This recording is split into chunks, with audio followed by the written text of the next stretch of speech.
All right, shout out to Broken Bar Gym, Old Fort. Great group to go work out with. A lot of functional fitness, which I like. So, here we are underneath Avocado Green bathroom. And if you want to see something that grinds my gears, all right, HVAC was put in. This is the return duct. And they just cut a joist right there. And it's just free floating.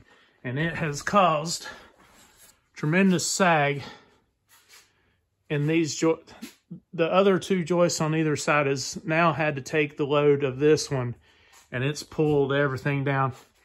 And folks, if you don't know what you're doing, ask for help.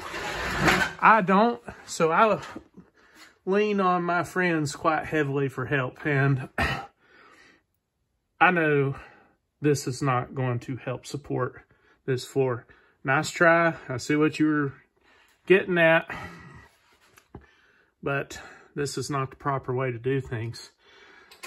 So what we're going to do is call for help and ask someone, what should we do? And then that's what we're going to do. Peace.